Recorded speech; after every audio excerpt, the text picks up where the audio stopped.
Pemirsa, pembangunan akomodasi pariwisata di lahan hijau di Kabupaten Badung saat ini semakin menjamur. Contohnya, pembangunan villa di lahan hijau marak, terutama di wilayah Kute Utara. Regulasi dan pengawasan dari pemerintah sangat diperlukan terkait rencana tata ruang wilayah.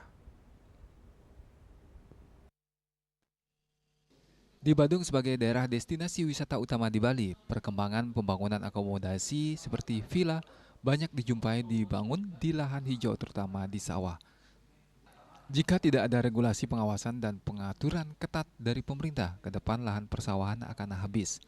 Saat dikonfirmasi terkait pembangunan akomodasi wisata di lahan hijau, Kadis Penanaman Modal dan Pelayanan Terpadu Satu Pintu Kabupaten Badung, Made Agus Aryawan mengatakan, pihaknya selama ini memberikan perizinan melihat acuan peruntukan berdasarkan rencana tata ruang. Setiap kecamatan di Badung saat ini sudah direncana detail tata ruang, sudah diatur peruntukan.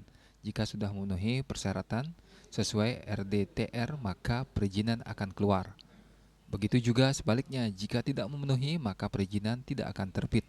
Namun fakta di lapangan saat ini, banyak villa sudah dibangun menyalahi aturan.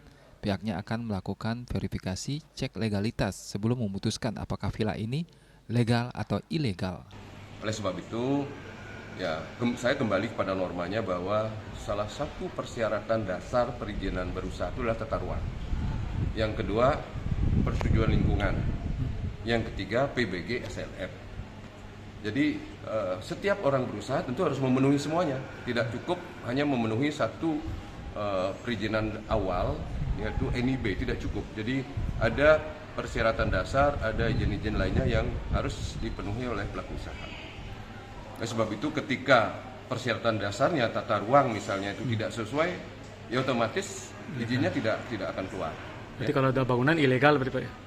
Ya tentu untuk menyatakan legal ilegal itu kita harus verifikasi dan validasi dulu. Jadi saya tidak bisa berandai-andai, jadi harus lihat kasus per kasusnya ya. Winata, Bali TV.